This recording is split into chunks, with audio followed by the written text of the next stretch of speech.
Հայաստանին մաքսային արտոնություններ տալով Բրյուսելի հաշվարկներով հայաստանցի գործարարները 2 տարվա ընթացքում Եվրամիության ընդհանուր 5.4 միլիոն եվրոյի չափով մաքսատուրք չեն վճարի։ Բրյուսելի քայլի արդյունքում հայ արտադրողներն ու արտահանողները կկարողանան մի քանի 100 տեսակի ապրանքներ եվրոպական շուկա արտահանել առանց մաքսատուրքերի։ Ու եթե վարչապետ Նիկոլ Փաշինյանը հայտարարում է, թե արտոնություններն անժամկետ են, ժամկետների մասին խոսք չկա։ Այսինքն ժամկետային սահմանափակում նախատեսված չի։ Եվրահանձնաժողովի կայքում հրապարակված նախագծում ուղիղ գրել են 2 տարով են նախատեսում արտոնյալ պայմաններ տրամադրել։ Հայաստանի համար մաքսային արտոնյալ ռեժիմ սահմանելու մտադրության մասին Եվրահանձնաժողովի նախագահ Ուրսուլա ֆոն դեր Լայենը Երևանում հայտարարեց։ Խոսքն առևտրի ինքնավար միջոցառումների ATM-ի մասին է։ Սրանով մենք կարող ենք վերաուղղորդել այն ապրանքները, որոնք մեծապես ռուսական շուկա են արտահանվում եւ դրանք ուղարկել Եվրոպական միության միասնական շուկա 450 միլիոն մարդկանց համար։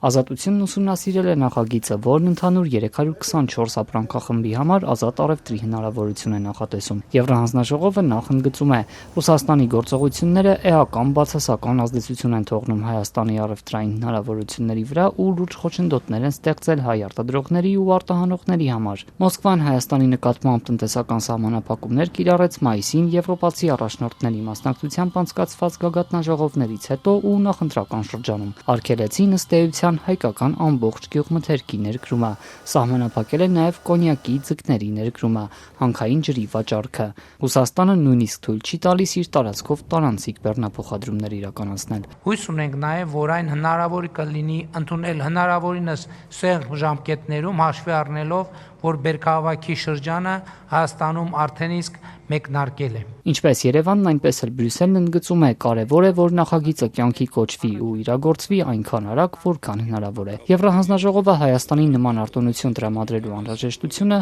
հրատապ է համարում։ Այդուհանդերձ Հայաստանը մաքսային արտոնյալ պայմաններ կունենա միայն, երբ նախագիծն ընդունվի Եվրամիության անդամ 27 պետություններում։ Ինչ ապրանքներ կարող են հայ արտադրողներն ու արտահանողները առանց մաքսատուրքի Եվրամիության շուկա հասցնել եւ ինչ քանակով։ Գյուղատնտեսական ու մշակաբույսերի համար հստակ քանակական սահմանափակումներ կլինեն։ Արտոնյալ պայմաններով հնարավոր կլինի 6500 տոննա վարունգ արտահանել, 5000 տոննա խաղող, 750 տոննա տանձ, 7000 տոննա ծիրան, 2000 տոննա բալ, 3500 տոննա դեղց, 1500 տոննա սալոր ու 2500 տոննա ելակ։ Արդյոք սա կծածկի ռուսական սահմանափակումների հետևանքով մնացած բացը։ Օրինակ Հայաստանը շատ ավելի քիչ ծավալով է վարունգ արտահանում, քան առավելագույն 6500 տոննայի սահմանափակումը, սակայն խաղողի դեպքում 5000 տոննան Հայաստանի տարեկան արտահանումների կեսն էլ չի փակում։ Անցած տարի Հայաստանն ընդհանուր 13000 տոննայից շատ խաղող է արտահանել։ Թե որքան տանձ է Հայաստանից այլ երկրներ արտահանվում, բաց աղբյուրներում հասանելի չէ։ Հայաստանի վիճակագրական կոմիտեն ներկայացնում է ընդհանուր ապրանքախումբը,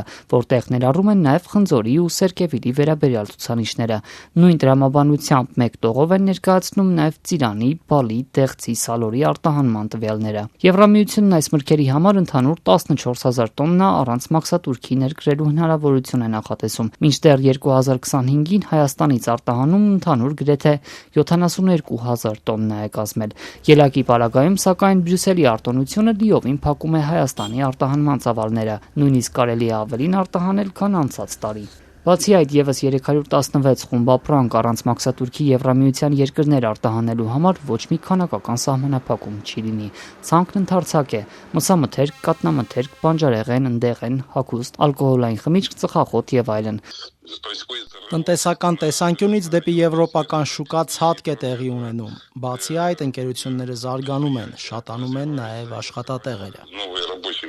Գյուղատնտեսական ապրանքներն արտահանելու այսպիսի արտոնյալ պայմաններ Եվրամիությունը նաև Մոլդովային է տվել։ Մաքսատուրքերից ազատելու որոշումը պարբերաբար երկարաձգում են։ Մոլդովացի տնտեսագետ Վիորել Կիվրիգայի խոսքով Մոլդովայում ոչ շատ արագ, սակայն արդեն փոփոխություններ են տեղի ունեցել։ Իր երկրի արտադրողներն ու արտահանողները զգում են եվրոպական շուկաների վրա կենտրոնանալու առավելությունները։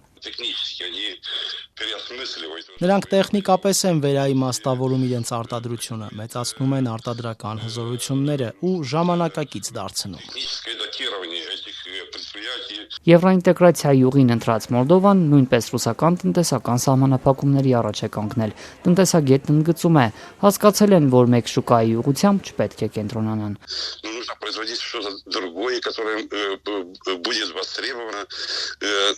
Պետք է արտադրել որևէ այլ բան, որը պահանջված կլինի այս շուկաներում, որտեղ այլ կանոններ են գործում, նորմալ կանոններ, որտեղ չկան խոչընդոտներ, չկա շանտաժ։ Շատ անգամներ նույնիսկ ասում ենք, որ եթե ռուսական կողմի շանտաժը չլիներ, Մոլդովայում գյուղատնտեսության ոլորտում բարեփոխումները ավելի դանդաղ կընթանային, առանց այսպիսի արդյունքների։ Սա մոլդովացի արտադրողներին մի իրավիճակում թողեց, երբ պետք էր լուծում գտնել։ Հայաստանի համար նախատեսված մաքսային արտոնությունների նախագիծը, եթե ուժի մեջ մտնի, հետագայում կարող է չեղարկվել կամ սահմանափակվել, եթե օրինակ Հայաստանից արտահանվող ապրանքը բացասաբար ազդի Եվրամիության տեղական արտադրանքի վրա։ Եթե նույնիսկ անդամ մեկ պետություն բավարար հիմքերով դիմում ներկայացնի, Բրյուսելը կուսումնասիրի ու ընթաց կտա։ Իսկ ինչպես են վերահսկելու գործընթացը, որ խարդախություններ չլինեն, օրինակ հայկականի անվան տակ այլ երկրի արտադրանք արտոնյալ պայմաններով եվրոպական շուկա չարտահանեն։ Բրյուսելը վերահսկողության մեխանիզմներ է նախատեսում կիրառել եւ եթե նման դեպքեր լինեն, կարող են արտոնություններն ընդհանրապես չեղարկել։ Պայմաններից մեկը Հայաստանի արդյունավետ համագործակցությունն է։ Հայկական կողմը պետք է հավաստող տեղեկություններ ներկայացնի, որ ապրանքն իրոք հայկական է։ Բացի այդ, Հայաստանն իր հերթին եվրոպական արտադրանքի համար նոր մաքսատուրքեր չպետք է սահմանի ու այլ սահմանափակումներ կիրառի։